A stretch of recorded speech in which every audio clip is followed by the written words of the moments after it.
Well, welcome back to the Newsman Weekly. We are joined now by Pastor Raymond Cochran Jr. from the Oasis of Love Church in Mansfield and David Yoder. They're here to discuss the new Crown Oasis Sports Complex on Mansfield's north side. Guys, thanks for coming in and thanks for getting up so darn early. Hey, it's an honor to be here. Yeah, thank you for having us. All right, before we get started, I want to go back. Folks my age remember when Cyclops Circle was a hub for sports activity, especially adult slow-pitch softball.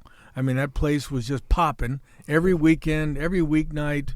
That kind of waned over the years. The facility declined somewhat, despite some local folks who've tried to revive it. So when did... Yeah, and I mean, I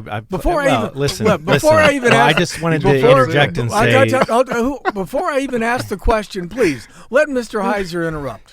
So just like as a child in the '90s, it was decline. I mean, I don't ever remember the glory days of Cyclops Field. That's because you were a child in the '90s. Right. Well, I played baseball there. I came to town in 1990, and I'm telling you, that place was an absolute hub for several more years about that. But anyway. Yeah, now, to your point, Hunnell, I've played on those fields since 03. Let the record reflect, I still have not asked the question, and I've now been interrupted a second time. Please, Mr. Yoder, don't let me stop you. Please continue. No, ask your question that we all know what it is. No, I'm. You know what? I'm not going to do it now. All right. It's a short podcast. Yoder, don't be phased by it. It's just like we're off mic. Just give you a chance to put your period on the sentence. No, you know what? All right, I'm going to throw it in. Before you give me more history and background on the place, Yoder, when did the idea for the Crown Sports Complex first come up, and what sparked it? And I'll let you guys decide who gets to talk first. Great question. Thank you. I'm glad I got to ask it. Yes. Well, the Oasis Sports Complex, the Crown, basically that derived about 2 or 3 years ago. As you know, Mansfield, we've had a lot of changes over the years, and especially since COVID. There's been a lot of closures of buildings and businesses. And the young people, they need outlets. When I grew up here, we had outlets. We had the roller skating rink. We had the bowling alley. We had the Friendly House. But some of those places have gone down. The Friendly House is still with us. But we really just saw it as a place where we could have mentorship for our youth. We wanted to curb the violence trend. There were too many homicides. There were too many just not good things going on. So we saw it as a grounds for just not sports, but mentorship, but also a place to bring the community together, festivals, events, possibly a block party. So we just really saw it as a ground to bring the community together. So a couple of years ago, we devised a plan. We got with the city of Mansfield, and we went into a adopt-a-park agreement. And from there, we just started, the pieces just started to come in. David, we linked up with him.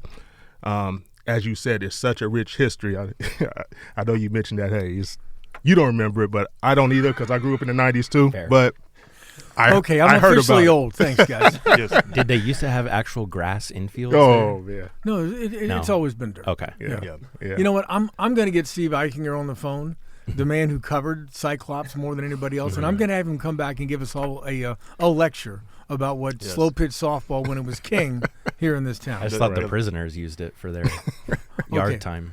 Yoder, go ahead. Say what you were going to say when you interrupted me before I could even ask my first question. Yeah, first of all, I'm very sorry, Hunnell, for ruining the show out of the gate.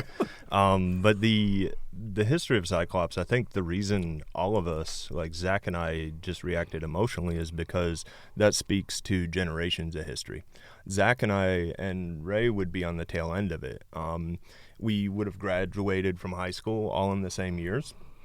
I moved here in 03, and I began playing there in 04. The state of decline had began. Obviously, I don't need to rehash Mansfield's economic woes since the 1970s. That's reflected in it. When Cyclops began, Cyclops being the former name of it, and Ray and I will explain the idea behind calling it the Crown, but Cyclops is actually derived from the old nickname of the AK Steel Factory, which is no longer what it was. That is just a percentage of the facility that used to be there.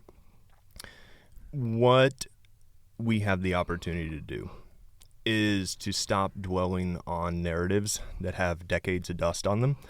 And if you'll forgive the pun, but just to continue that analogy, dust ourselves off and actively write what is going to happen.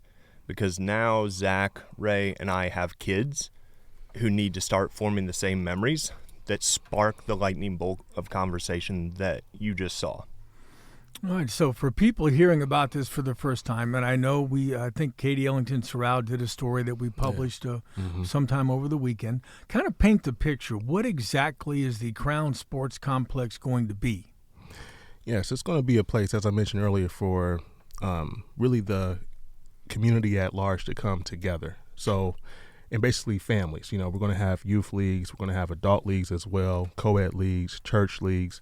So basically, it's going to be a grounds where everybody can come and find something to do.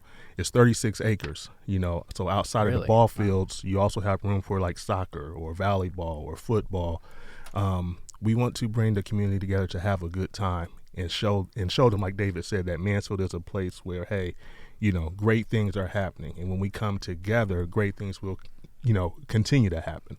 So that's really the basis, the foundational piece of it. And then from there, there's endless opportunities, Now, I mentioned it just a second ago, but now I want to jump in and get it elaborate a little bit. Crown Sports Complex. Why the name Crown?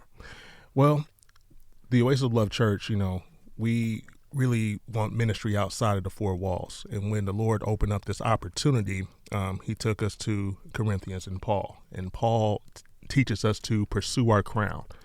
We have a life to live it well, live it right.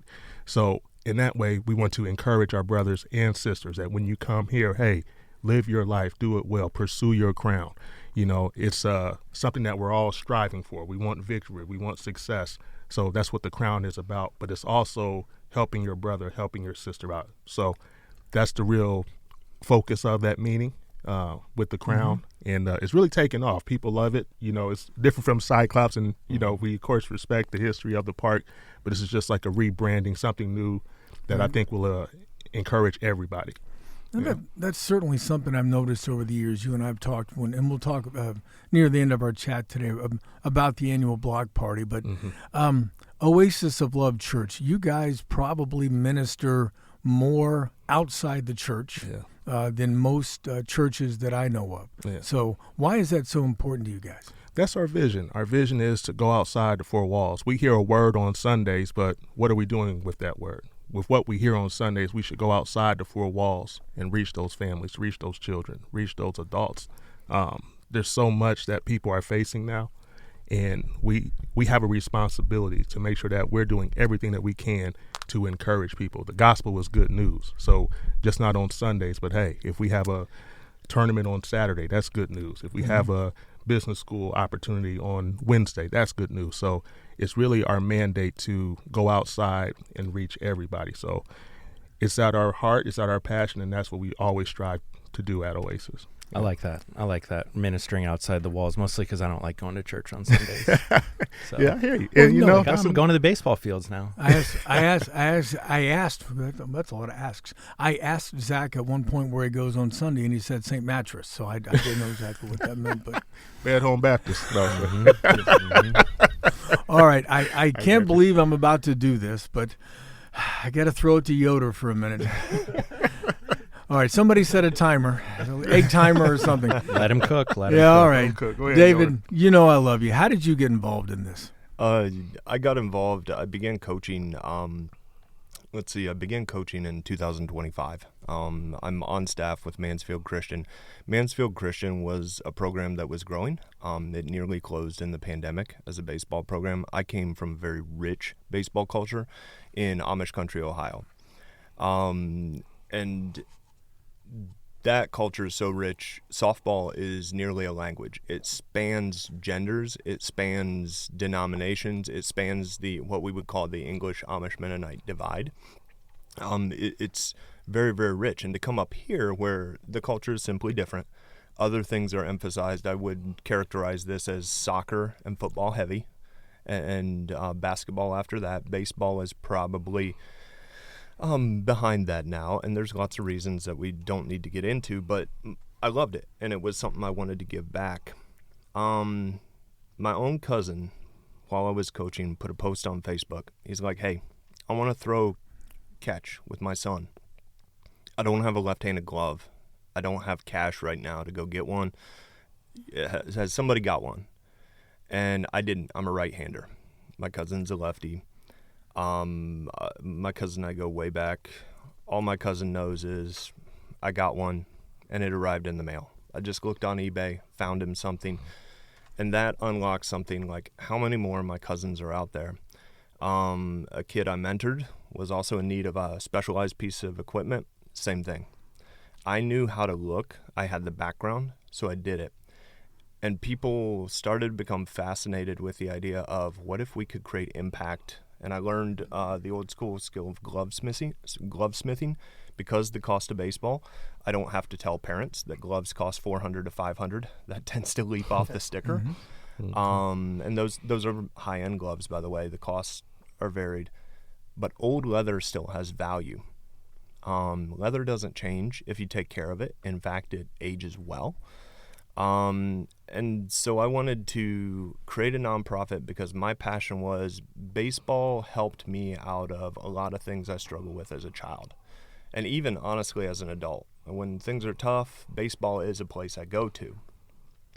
And so I approached Ray because I found out the legalities of nonprofits. I could not run a nonprofit through my own taxes. The IRS is very explicitly clear about these things. And nor did I want to. So I reached out to Ray, and as we talked, Ray and I obviously come from different backgrounds, but this is proof positive. A kid from Amish country walking into Mansfield's North End is probably not a script we would write with a straight face, right? And that's what Ray and I have talked about is these are intangible things. When you talk about a crown, this is an action of a metaphorical thing. These are things of value. And Ray and I as family members, we've interacted over the years through Ohio State and different things. And that's what we've always talked about. There's no walls here. There's just shared value. And then if we combine forces, that's multiplied value. And that's why I'm involved today. Now, full disclosure, I should have said this at the beginning. When I kind of rip on Yoder, you have to understand, Dave worked here with us. He helped launch Richland Source many years ago. So, and I had the opportunity to work with David. I love him to death. But David is the kind of guy, and he freely admits this, if you ask him what time it is, he'll tell you how to build a watch. I'll just say that from the beginning. It's a fair indictment, and guilty as charged. We love his TED Talks. Yes, but sometimes you mentioned a glove, and it triggered something in my head. The last time I played baseball, I played second base, and I remember our coach saying, "Carl, do you know what you and Michael Jackson have in common?" I said, "What?" He says, "You both wear one glove for no apparent reason." No, that wasn't the best. Man, goodness, that's a bird right there. Now, projects like this obviously don't happen overnight. Right. Kind of talk us through what have been some of the biggest challenges, opportunities that you've dealt with so far. No, you're right on that. When we first got it, we basically said, "Hey, let's shut it down. Let's properly renovate this place. We don't want to move too fast." A lot of eyeballs are on us, obviously, taking on this big project. So we really took our time. We worked with the city of Mansfield, and they have been great. Our mayor has really been supportive. So we worked with them and just made sure we had all of our T's crossed, all of our I's dotted before we launched. And now, about a year later, we're ready. So we're going to open up this May. But we've had a lot of different partners now, a lot of different collaborators as well. So it's just been a smooth transition this year as we get ready for our launch in May. But I'm glad that we took a step back to really say, okay, how can we make this as great as possible? Let's not be good. Let's make this great. So I think that's what we really did. And obviously linking up with David was a blessing because of his history with baseball and with fields, and everything else just came right together. I would agree 100% with that. I think sometimes when you pass by the facility on 13, the simplicity of a patch of grass and a patch of dirt is deceiving. There's what I call the field of dreams fallacy. Yes, you can build it. Yes, people can come. But to sustain that, it takes lots of people infrastructure. That's the biggest challenge. I think it's fair to say people have more alternatives for activities than they've ever had in their lives. That comes with good and bad. And to be honest, people helping the kids via coaching, volunteering, that's going to be what makes or breaks this effort.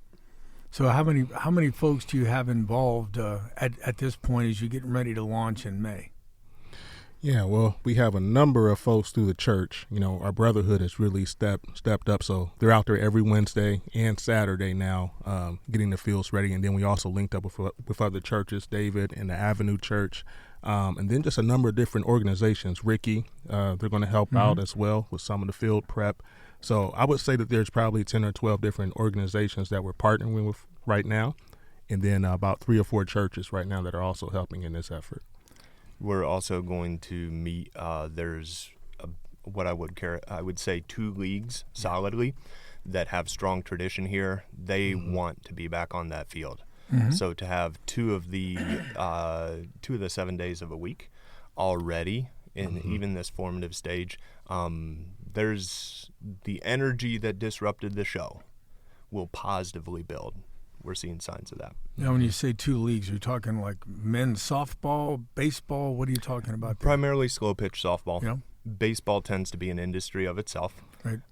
It's harder to play baseball than it is is. slow pitch softball. Yeah. It is. You need specific requirements. There's also, I will tell you, the difference between 90s.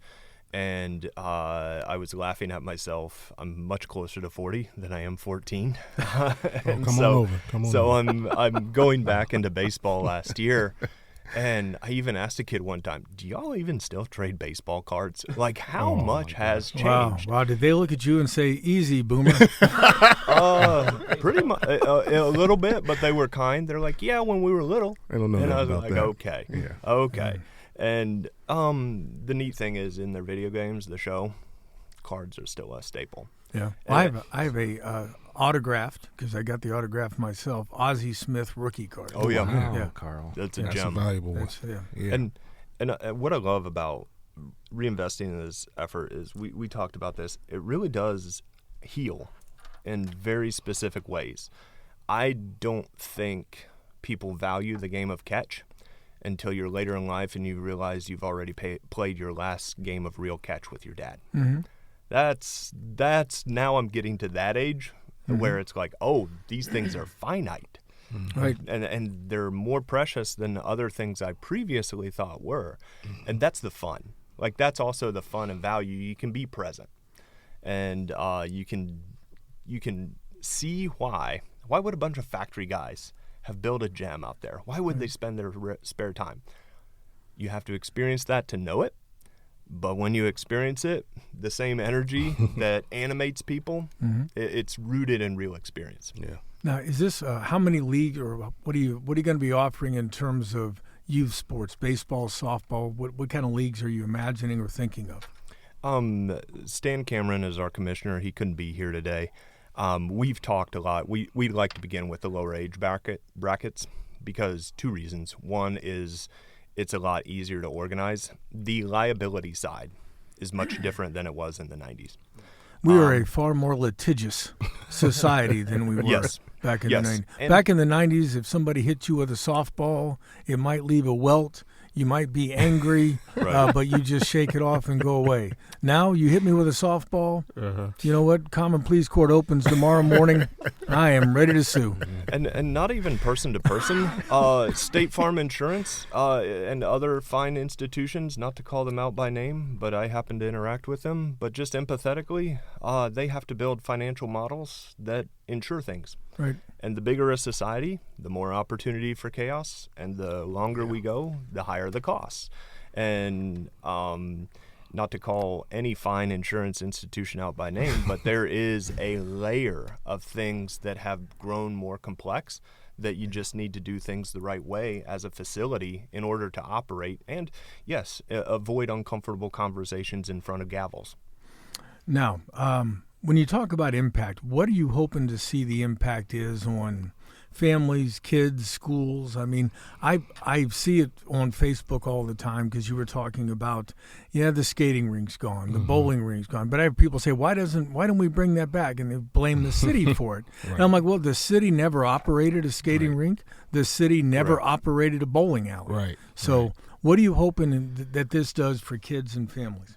I'm hoping that this encourages them that, hey, we can have those things again.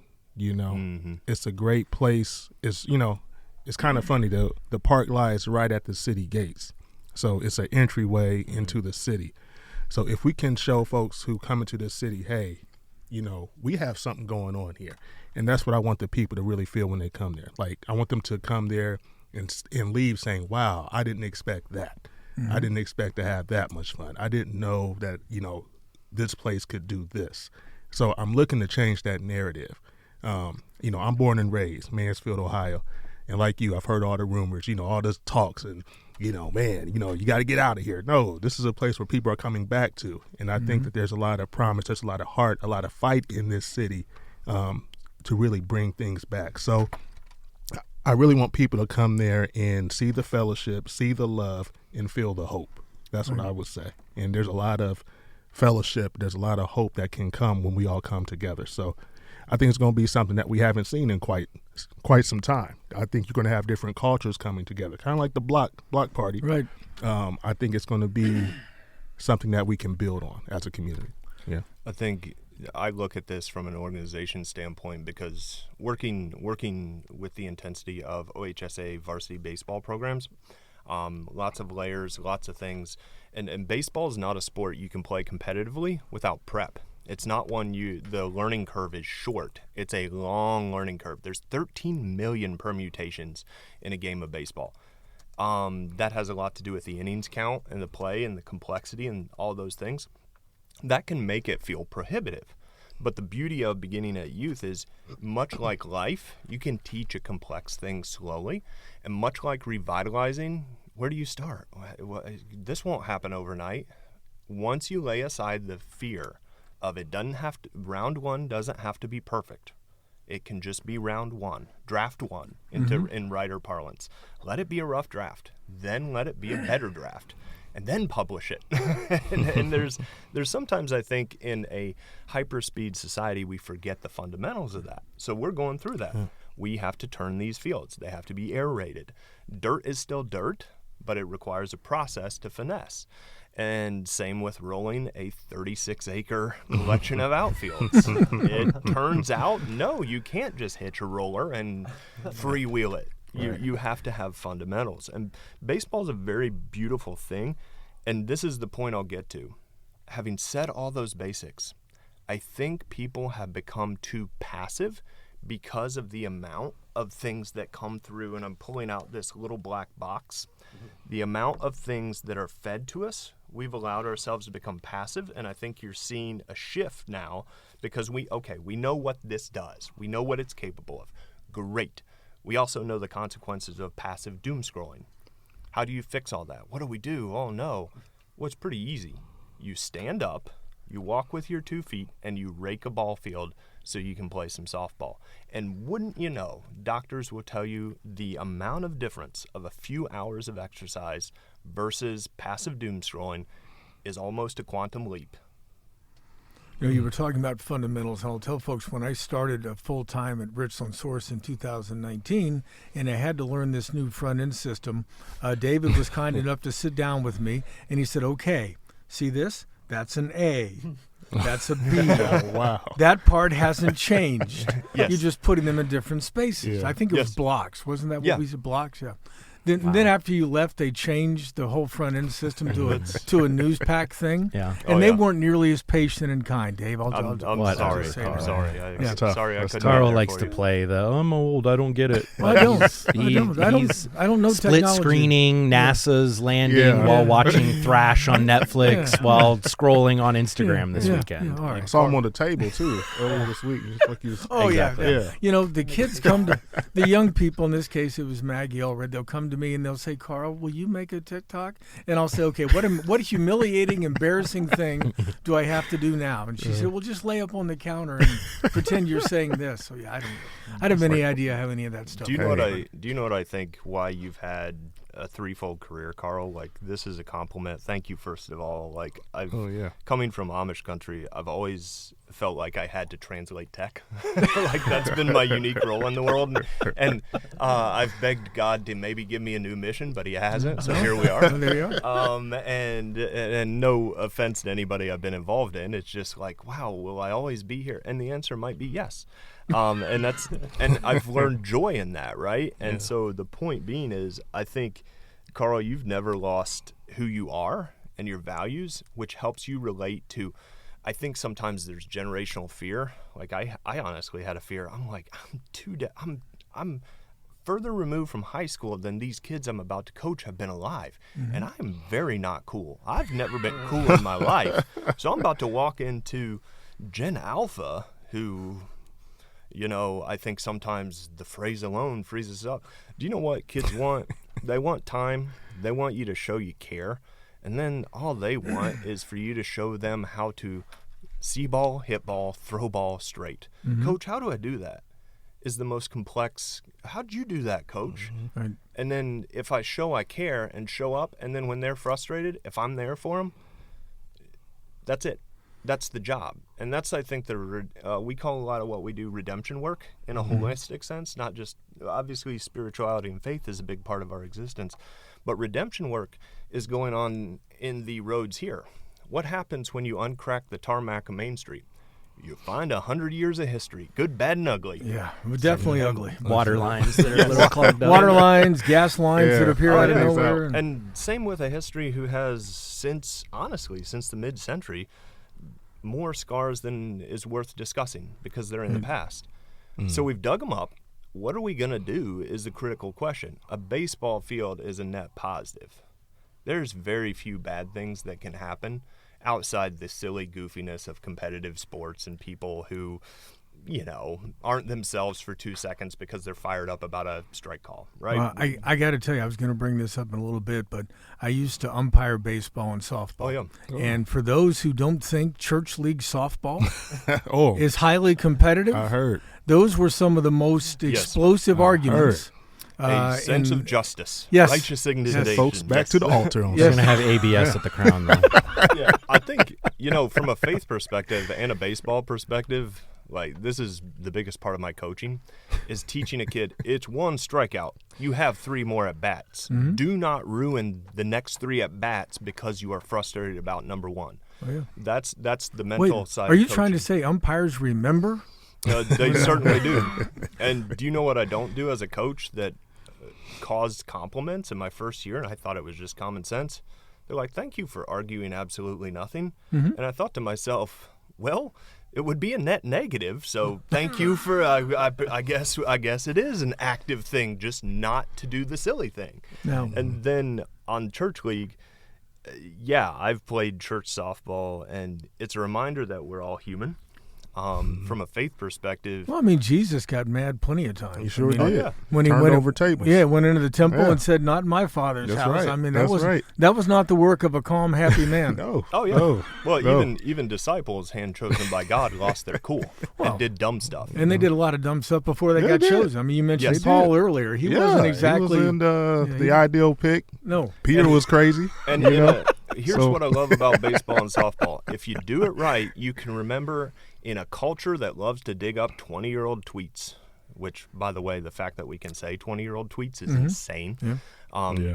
It's just now. Do we have to call them X's now? I don't know. I don't know. No. That's a good question. I think everybody wants to correct you, but in that culture where it's like, hey, remember who you were? Now that your cells have changed, like biologically, your cells change over about every 5 to 6 years. Now that you've changed over 4 times, let's revisit who you were in high school and really beat you over the head with that. Yes, there's some measure of accountability, but most of the time, I think most of us reasonably can agree, if I had an eraser, I would erase more than I would circle and highlight of what I've said. And that's what baseball is. It's a game of mistakes because it prescribes value to success. It prescribes value to, wow, you really had to work to get that hit. You just can't take things for granted in baseball and softball. That's why I love it. Now, that's a lot of head stuff to get there.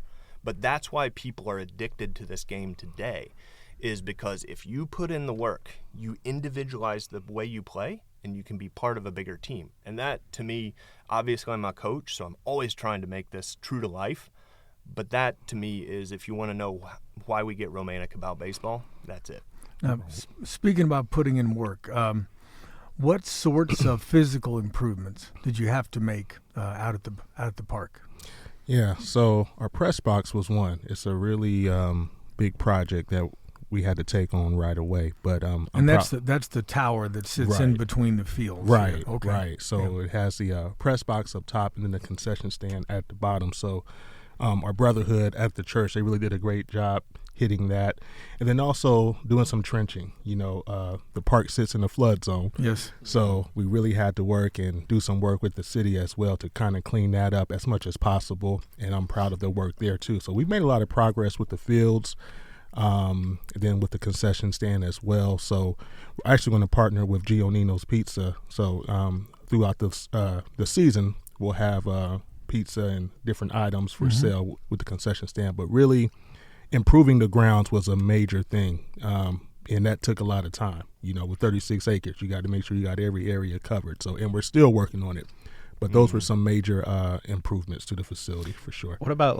just new bases, chalk? Do you have to re-up on all that stuff? Yes. And that's part of the ongoing maintenance too, right? Right. So we were actually doing an inventory a couple of weeks ago then. So we're going to get new chalk. We have a lot of great equipment still there, which is great, but we definitely got to re-up. Bases and everything.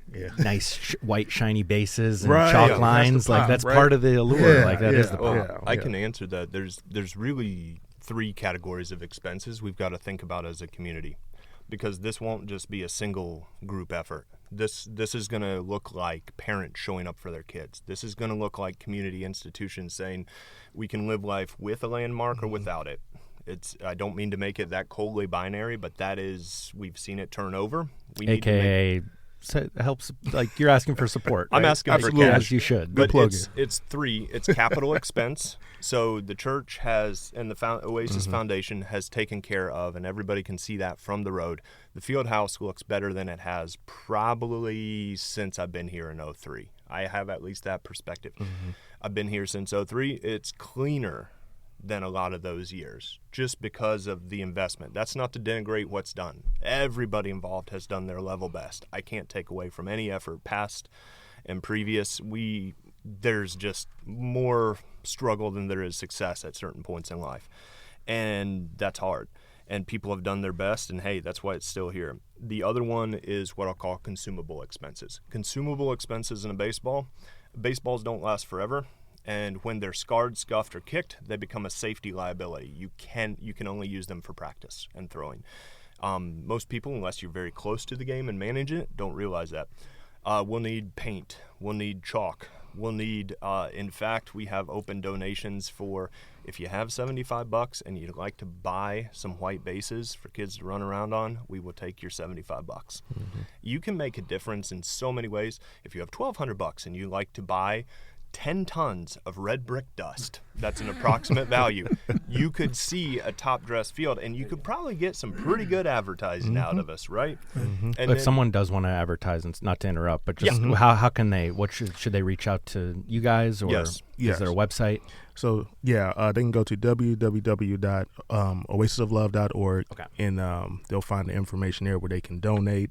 There's also a crown, section that we have. If they click on that, it's going to give them everything that they have to see to get involved. And David serves as our marketing director, and they can also reach him. He's kind of good at that. Yeah, he's kind of good. That's what I figured. I said, Lord, where should we put him?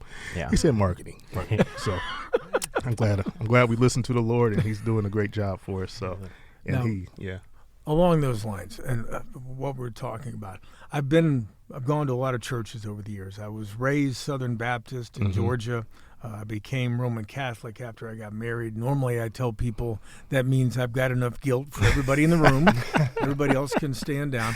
But I've been in a lot of churches where people, willingly make contributions on Sunday morning of a financial nature when the plate gets passed. But isn't it, from your standpoint with this, the money's important, donate money, but donations of time. When David, you talked about this a few minutes ago, when children look around, they don't care how much money you give. No. They Right. care how much time you give. So, Pastor, talk about it Yeah. from that standpoint. Yeah, absolutely. I think more so than our money, more so than our words, children see our actions. So we have to make sure that we show them that we love them, show them that we care. And like you said, it's not always in the financial piece, it's in their time. And that's what I think this park will really do. It will bring those families together, those fathers and those sons, those fathers and those daughters, mothers and their daughters, to have time and to, have those memories. So I think that's very important, that we don't get locked into dollars and cents, but that we make sense. Let's make real sense and really bring forth change by investing in our children with time. I was at the Richland County Children's Services event, and this is the Child Abuse Prevention Month, and it's very important that we spend time with our children. And it really just resonated with me that that's what this park is about. It's about investing in the future, but investing in a way where we value their time and that we share our time to impart and give them the right examples so that they come out better. Because the word says, train up a child in the way that they should go, and when they're older, they won't depart. Well, I learned from my father by watching him. Yeah, he got on my head. He told me, boy, you better do this, and boy, you better do that. But I also remember just watching him. This is how a man walks. This is how a man handles business. So we need that time investment. I'm glad you brought that up. Yeah.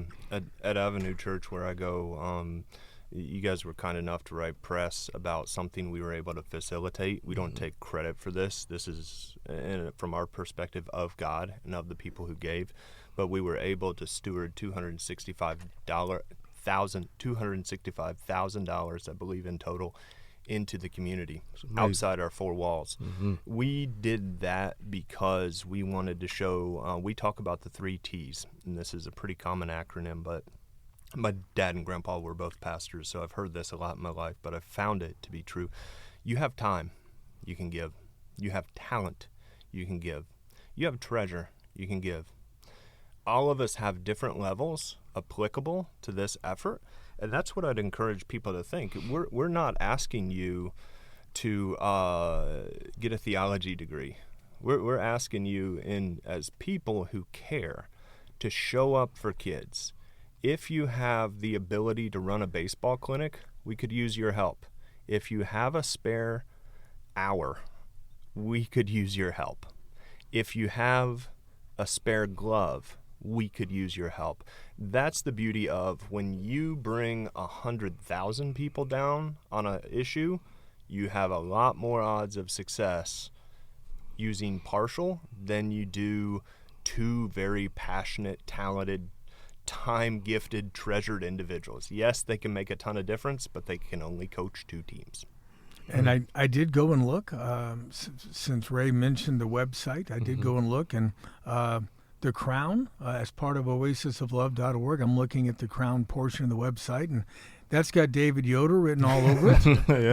I mean, it's elaborate, it's complete, but at the very top it says under construction. Oh, yeah. So I'll just True to cause. You can tell I'm a part-time volunteer. Yeah. I told Ray when we started, I'm like, look, Ray, this is like my 4th volunteer thing. I'm probably in trouble just by showing up. If the buttons don't go anywhere, just like call the number or send an just email, call the number. We put are David's number on there. The reason those buttons don't work are related to the complexities we've had.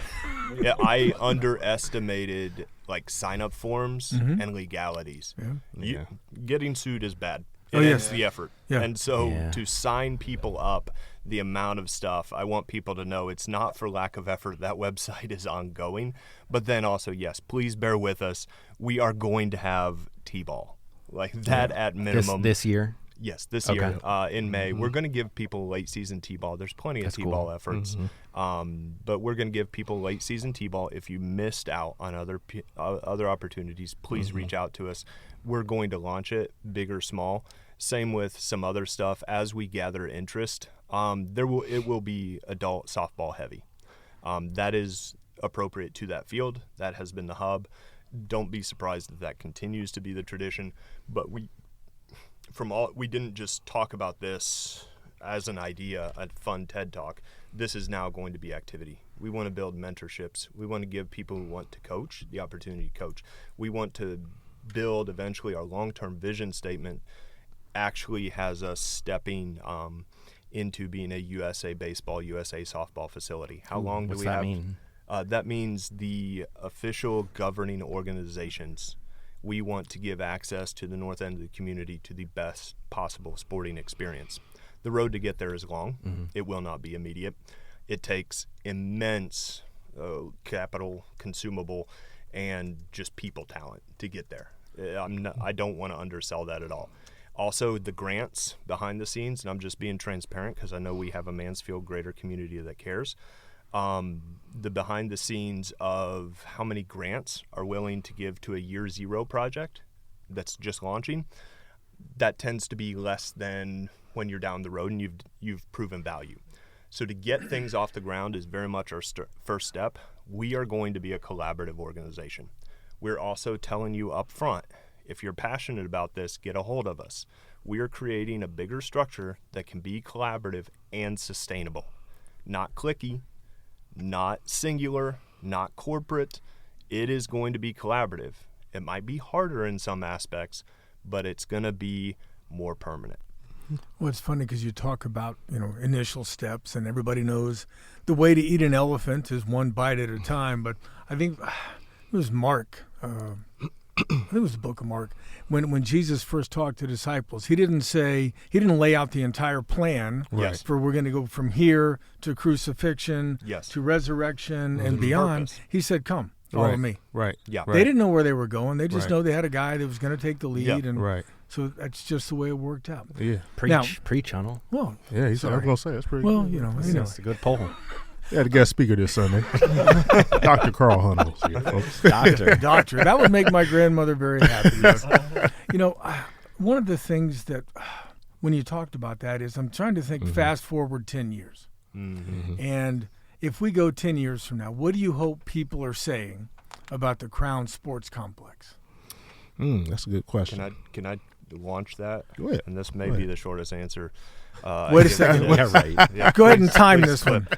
What's the shortest verse in the Bible? In 10 years, Jesus wept. Can you do it in two? Can you do it in two words? Physically incapable, and you know that. I know that. When we're 10 years down the road, this is the vision, and it's stated. If we have 400 kids at that facility, we will begin to systematically and positively affect 25% of the forecastable youth generation every single year. That's a good answer. Mm-hmm. That's mathematical. Yeah. No. Pastor, give it to me from a philosophical standpoint. We want to plant a seed now where 10 years from now, kids will look back and say, hey, at that park, I was able to see my purpose. I was able to see which avenue I can go into. And that's why I say it's so much more than sports. I believe it's an avenue for change, an avenue for direction, an avenue where people can find out more about themselves, more about what God has for them. It's going to be a place where, so I say from 10 years from now, I want people to look back and say, hey, I was able to get this from the park and this helped me in this area. I was able to learn this at the park and this helped me to launch this, to start this business. There's so much we want to do to really help, and sports is a start, but I think this is a grounds for revolutionary change, with our youth. And but I think it starts with planting that seed in them now to show them that they matter, to show them that they have purpose, to show them that they're loved, and to spend time, and that's only going to build. So for 10 years from now, we want to see success. Mm-hmm. Anybody who comes to that program, we want to see them go forward. Because if they're playing sports, they're not idle hands, because we know idle hands are not good. Yeah, the devil's workshop. Come on, right. Come on, man. Oh, yes. Jeez.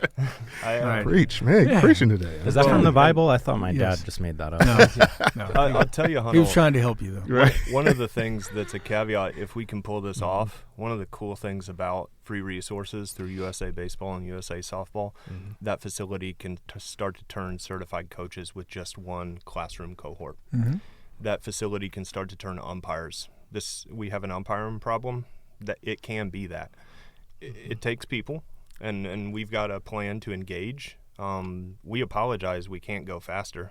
We apologize our engine is only so large, but we are giving it what we've got, we promise. Right. Mm-hmm. And I'll tell you this, I'll bet the best people to be involved are still to be discovered. Yep. That's the beauty of redemption work within a community. People actually become better than they would have been without it. Yeah. Very good. Now, Pastor, I know you're a busy man, and I know plans are already underway for what it's going to be the 10th annual yes. Oasis of Love Block Park Community Fair. Right. Is that going to be at the church, or is it going to be out at the park this year? It's going to be at the church. Since COVID, we used to start out at OC Hill, but when OC Hill went down, we had a little dilemma. So the Lord said, move it to the church, which is right around the corner from OC Hill, and we've had our biggest turnout since. So we have a lot of land over by the church as well. So we're going to keep it there. And this is our 10th one. I can't believe it's been 10 years. Yeah. My former pastor, Dr. Walt, rest his soul, he started this, had the vision for this, and we've been proud to carry it on. It is the longest running block party in the city. So we also take pride in that. And, we're happy to see the many different ones that have popped up now. We really love it. The people love it. It's always a great thing in the middle of the summer to bring cultures together, different people together, and everything's free. And that's what people still can't believe it when they come. They're like, what? Yeah. How much do I owe you? It's free. How much? So we just want to sow a seed of, love and caring. And people have been on hard times since COVID. So anything we can do as a church to help out. Yeah. I've been out to those a few times, taking pictures, writing stories. And if you want to see what as far as I can tell, a true melting pot looks like in the city of Mansfield, go out to the Oasis of Love Community Block Party and Community Fair, because all ages, all races, all religions, all ethnicities, and everybody's there having a good time. Everybody's there having a good time. We've expanded into Crawford County. We have folks who come in from Ashland County now, so it's just amazing to see the outreach and how far it's going. And, it's a blessing for sure. I think one of the things I'll add to that, coming from where I came from, where I come from is just different, period. And I've struggled with that personally, to be honest. The coolest part of this experience for me don't try to solve the world's problems. Just let baseball be baseball. Let a block party be a block party. And then trust your values in yourself enough to build. Right. Take it one. That's one of the things. I don't want to go too soapboxy on this, but baseball can be baseball. But when we start trying to solve the world's problems, and if you seek problems, you will find them. Actually, the opposite is true. If you seek what could be, you can surprise yourself. Right. Because if you let baseball try to solve problems, you end up with Kyle Schwarber, and that's no good for anybody. Oh man, I'm telling you. Yeah. Folks, we are going to have to end this segment here. Many, many thanks to Pastor Raymond Cochran Jr. and David Yoder for joining us today. David, it's good to see you again. I look forward to you ripping me off in fantasy football again this year. Once again, I apologize for the 2019 heist of DJ Chark. Yeah, thank you very much. David talks nicely, but when it comes to fantasy football, he is simply ruthless. I don't know who I am. Different guy. I apologize to everyone. Thanks to both of you for what you're doing for young people, families, and the entire community at the Crown Oasis of Love Sports Complex. We look forward to seeing what keeps coming down the road.